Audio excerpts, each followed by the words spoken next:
Amanhã, dia 18, é um dia que se faz importante para a cultura nerd. É o dia do lançamento mundial aí do filme da Liga da Justiça, o chamado Snyder Cut, né? Ou o corte do diretor Zack Snyder. Lembrando que o Snyder Cut nada mais é, né, porque de certa maneira uma remontagem, uma reorganização sobre o filme da Liga da Justiça, que já tem, se não me engano, 4 anos, né? E na época o próprio Zack Snyder abandonou o projeto, teve problemas, acho que uma das filhas cometeu suicídio, ele abandonou o projeto e o filme acabou sendo finalizado pelo Joss Whedon, né? Josh Whedon, né? Que era muito vinculado à Marvel. Mas por que eu estou falando do Snyder Cut aqui? Porque o Snyder Cut é um sinal dos tempos. Como assim? O Snyder Cut ele está sendo lançado, ele foi produzido e sendo colocado em streaming, né, no HBO Max nos Estados Unidos, e aqui no Brasil está sendo colocado em várias plataformas aí da Claro, ou até aqui ó, o Google Play, né, para aluguel, etc., até ser disponibilizado no Brasil quando do lançamento do HBO Max, eu acho que é em junho, no caso do nosso país aqui, né? Então, por um tempo aí, por um período, o Snyder Cut vai estar disponível aqui no Brasil para a gente assistir em streaming em várias plataformas, como eu disse, claro, Google Play, etc., né? Até a chegada de uma nova plataforma. Mas o Snyder Cut é sinal dos tempos porque houve uma verdadeira mobilização nas redes para que o filme da Liga da Justiça fosse então refeito, praticamente refeito, respeitando a visão do então diretor, que também já havia sido diretor, por exemplo, do filme do Superman e do filme Batman versus Superman, né? E no caso a Liga da Justiça seria a cereja do bolo desses filmes. O Zack Snyder, que também adaptou duas obras significativas dos quadrinhos para o cinema, no caso o filme 300, né, que retrata a guerra não, a Batalha das Termópilas, né, entre os gregos e os persas. Aliás, tema muito caro para mim, já que eu sou professor de história há quase 20 anos. E há um quadrinhos, uma HQ, né, o 300, a HQ do Frank Miller, né, que também né, que produziu uma das HQs mais cultuadas que eu tenho aqui na minha coleção, que é o Batman Cavaleiro das Trevas. E também o Zack Snyder adaptou, além do 300, o Zack Snyder adaptou Watchmen, né, que é uma HQ também muito cultuada lá do Alan Moore, né, britânico, autor britânico.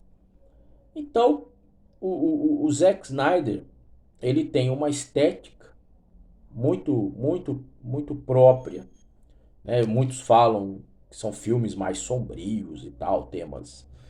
Mas, sinceramente, quem é leitor da DC Comics, como eu já desde menino, né, a gente sabe que a DC Comics não é a farofada da Marvel.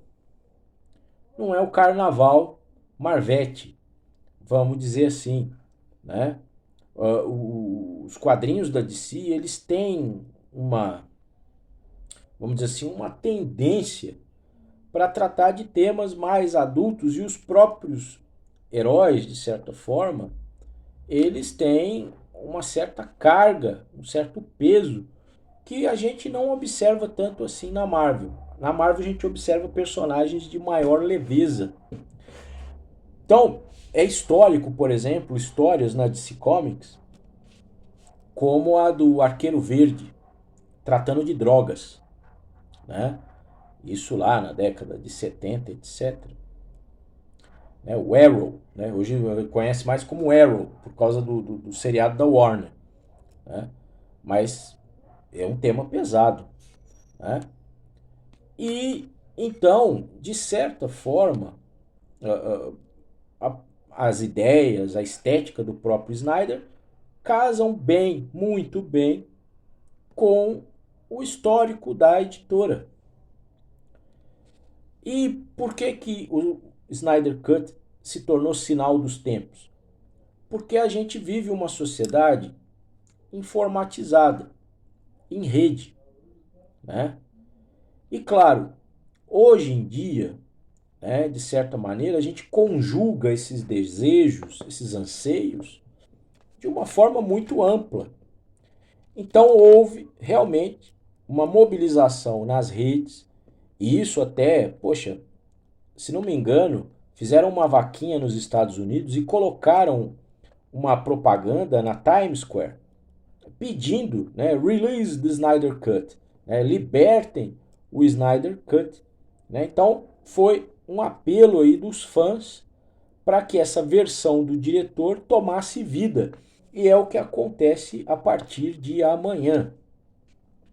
A minha expectativa é a de qualquer fã dos personagens da DC, é a expectativa de que pelo menos supere o filme do Josh Weldon, né, sei lá, o nomezinho, né?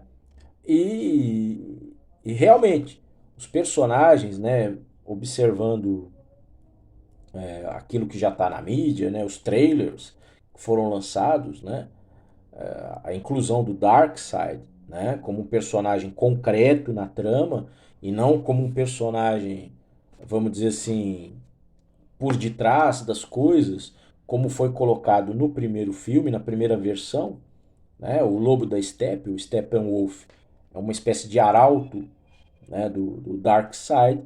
E nesse filme não, o Darkseid está bem incluído e me parece que é o grande vilão aí a enfrentar a Liga da Justiça e outros personagens, como por exemplo, se não me engano, a inclusão da tropa dos Lanternas Verdes no próprio no filme, o Coringa também lá, o Coringa interpretado pelo Jared Leto, né, que é o Coringa lá do Esquadrão Suicida do filme, né, um Coringa extremamente criticado, mas estão inseridos aí nessa nova roupagem para o filme.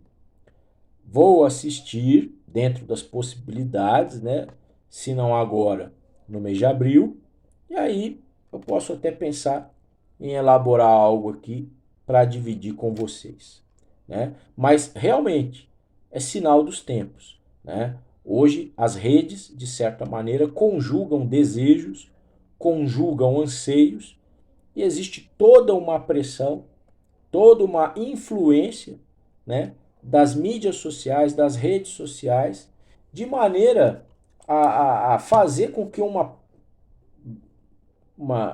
vamos dizer, uma indústria, como a indústria cinematográfica, repense a sua produção e tal, e de certa maneira atenda os desejos do público, que agora são muito mais, exercem uma pressão muito mais direta, né? Então, por essa razão é que o Snyder Cut é um sinal dos tempos. E que tempos são esses? O tempo da era da internet e das mídias e redes sociais, né? De certa forma, é uma conquista desses novos tempos. E claro, fica o desafio para as empresas e para a indústria cultural de um modo geral. Como que ela vai lidar daqui para frente com esse público? Lembrando que a gente está em meio a uma pandemia global, ou seja, que reforça ainda mais esse caráter aí mais direto, né, que a gente tem aí com as plataformas, com o streaming, com as redes sociais, etc. Ok? Então, vamos ver como é que, acredito eu, que vão ocorrer mudanças profundas na relação entre o público e a indústria cultural como um todo.